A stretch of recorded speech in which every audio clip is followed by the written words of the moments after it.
Horizon Chance from Rex, and this is the Russian War Machine and the Race to the Sea, the Great War Week 9 by the channel The Great War. Sparked by the desperate state of the Austrians, the Russian army goes on the offensive. General Ivanov even tries to use his numerical superiority to make up for the German victories a few weeks ago.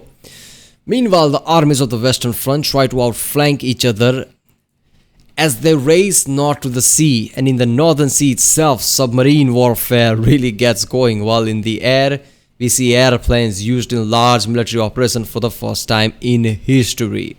Yeah, so now U-boats are gonna get introduced, right? With the British Navy and everything. Obviously, U-boats are deadly against any of the normal ships. But since British Navy is so powerful and so big, I guess that's not going to work, as obviously we know. So yeah, we saw the trench warfare ongoing in the last part. Trench warfare started, which is obviously fucked up, right? Because trench warfare is basically, soldiers just realize, oh wait a minute, we are not fighting with sabers anymore. It's guns and artilleries. So how do we fight? We can't just run in face front with each other on the open field. So how about we dig a hole, and there you go. And that just, basically got turned all the way to 11. And it became way fucked up. One of the most fucked up thing in the history. So I guess, yeah. This channel is fucking awesome, right? I'm loving every single part. I mean, every day I react to it like, okay, I can't wait to react another one, next day. Because it's so fun. So let's watch it. I've never seen any other documentary type channel about World War I who goes into detail and depth like this one. September 25th, 1914. The mobile war of short, intense battles was over, and the filthy war in the trenches had begun. And this week, we see the trenches grow like lightning on the Western Front in the race to the sea. We also see something even more sinister, as the war of the modern great machines like mega artillery and motorized vehicles spreads to the skies and beneath the seas. Yeah, about the trenches though. It's surreal when you think from the hindsight, from the top view. Like imagine you're floating, above the way above the surface, like in the space or something, and you see basically border of the France and Germany, and it's surreal to think that humans dug trenches continuously for hundreds and hundreds of miles. I mean, war brings out something out of humans that is just ridiculous, right? I mean, that's they are like, watching from the space would be like some gophers or something, just digging basically massive, the holes in the ground. How can you dig that long of a trench in the French border, right? Hundreds of miles. It's just surreal to think about when I'm trying to process right now. Hundreds of miles.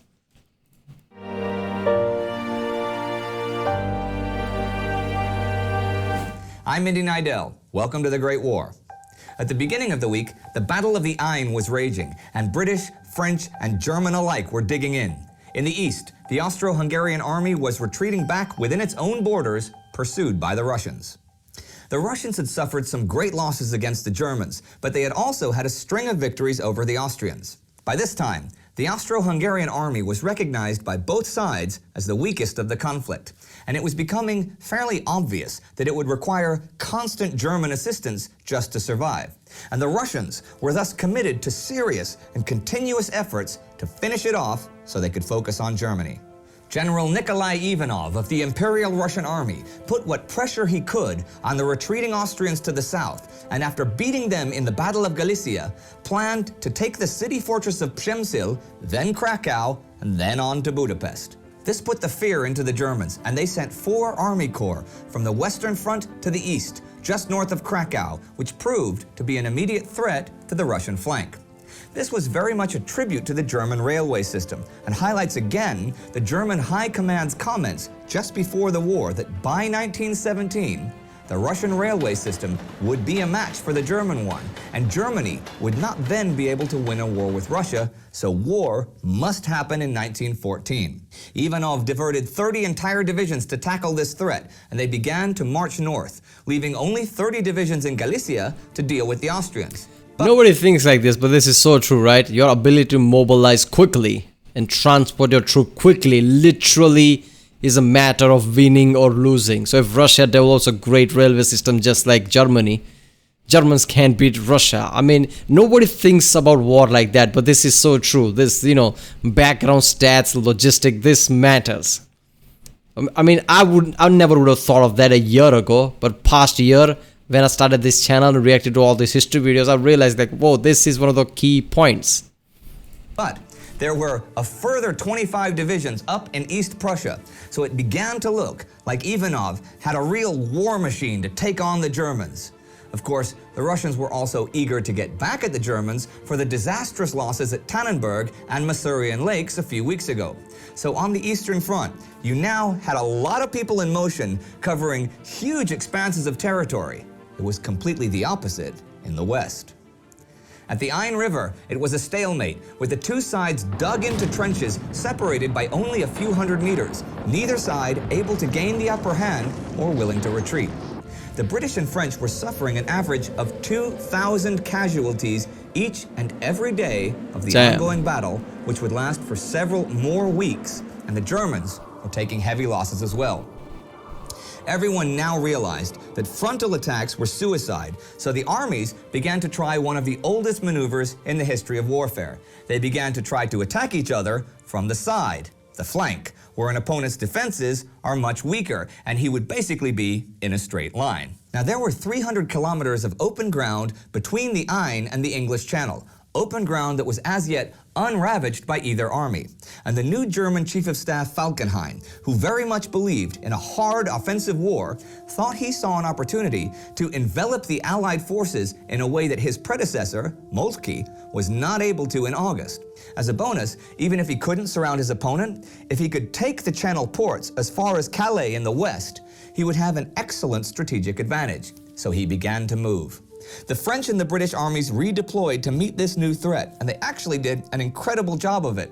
So as the autumn rains and cold came on in force, the trench lines grew and grew. Oh God, look at this. Look at the state of this. Mud, water filled everywhere. Ain't supposed to fight in this condition. The autumn rains and cold came on in force. The trench lines grew and grew to the northwest as each army tried to get around the other. The problem now was that neither side was able to attack quickly enough, or especially to bring up artillery quickly enough to seize the day. So further and further they went.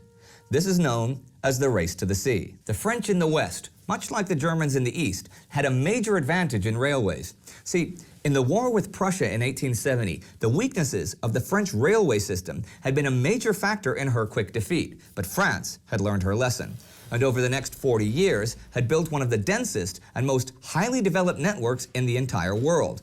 While the German headache now was that the retreating Belgians had sabotaged their tracks and taken away anything that could roll. And even though Germany committed 26,000 men to clearing tunnels and fixing track, it would take several more weeks to really get it up to speed. Weeks that the German army might not have. I mean, fixing the infrastructure like they're fixing the railway system in a matter of weeks because war is on. It's just, surreal task.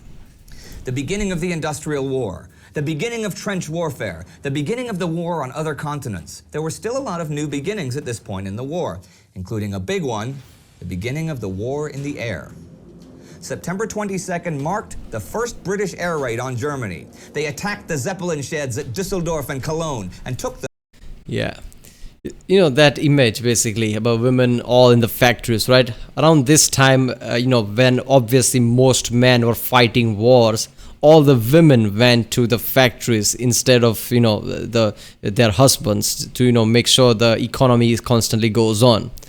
But that is surreal too. They are there in the factories basically working, knowing that their husband is probably in the trenches or in the battlefield trying to kill, other enemies. So knowing that, her husband is one of the two people who's viciously trying to kill each other. And, it's like a Russian roulette. Anything can happen. The husband can easily die. Knowing with that knowledge, working in the factories, those time, I'm surprised how those time they now, many depression and anxiety outburst in people, right? Today's time, we see that, depression is rising. But I bet around the world wars, the depression, and anxiety among people would be all-time high. Them completely by surprise. People had realized in August, though, just what sort of advantages airplanes could bring to the war.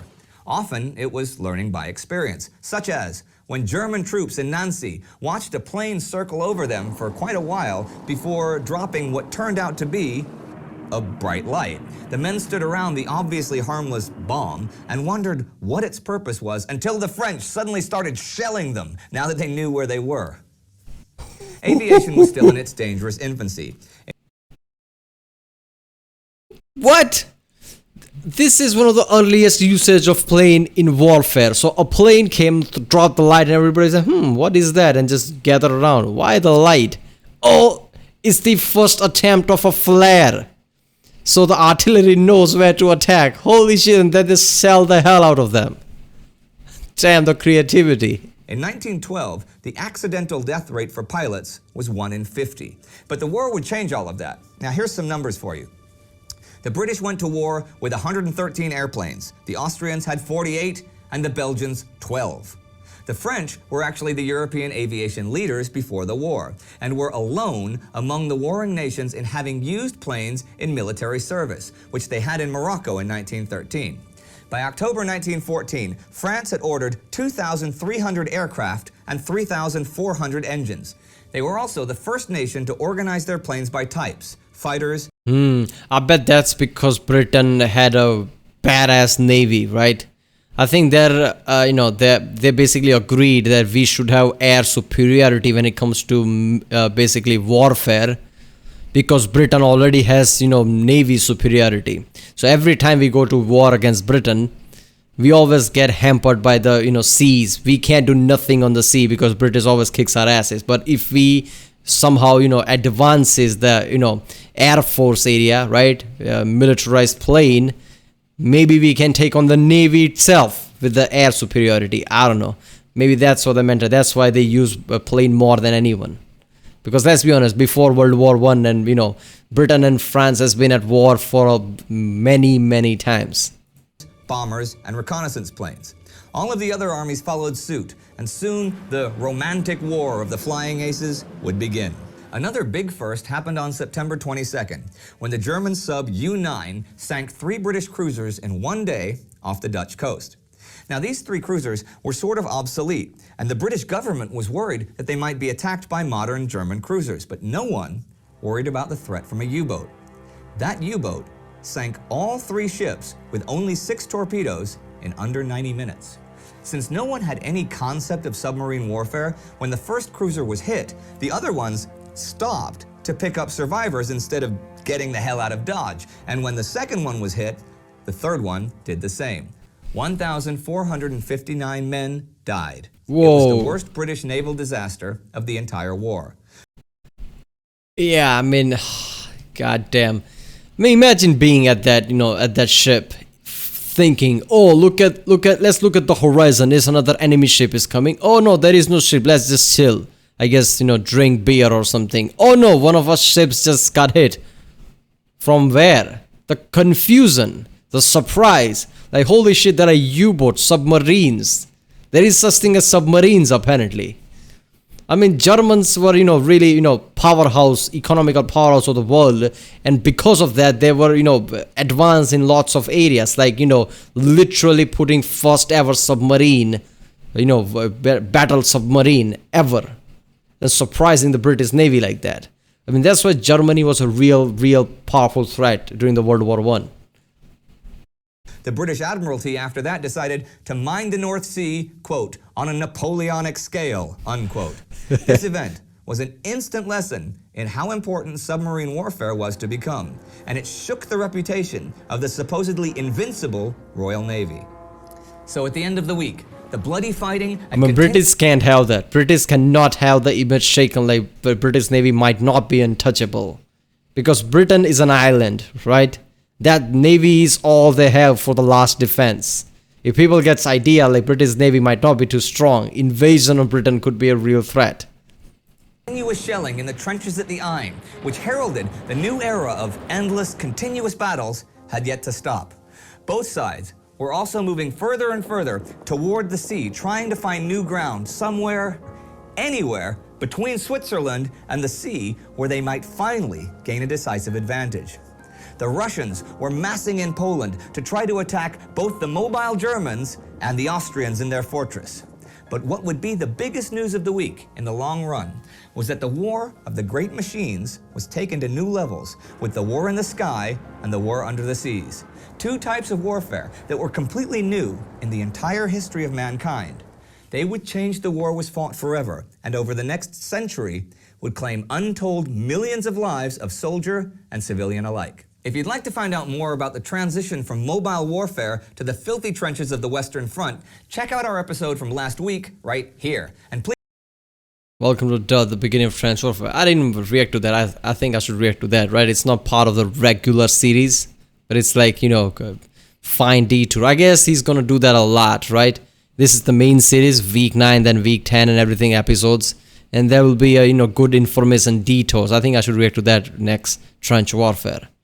Because there is trench warfare around World War I was one of the worst thing of all time. It was just horrible because of how new it was. I was introduced to new type of warfare. So it had a surprise element to it. Even at the seas, U-boats suddenly attacking British Navy and everybody surprised, like, what the fuck was that? Damn. Right, well, that was the Russian war machine and the race to the sea, the Great War, by the channel The Great War. If you like my reaction, don't forget to like and subscribe so I know which type of videos should I react to more. Comment down if you want me to react to any such specific video, I guess. Check out the reaction today. There's a link in the description with all of my videos. Check out the cast for the playlist like history with all of my historical videos, internet historian, old sarcastic production, CGP Grey, things like that. Let me know with the latest videos that I'm reacting to about, Jack the Ripper. And yeah, I'll see you next time.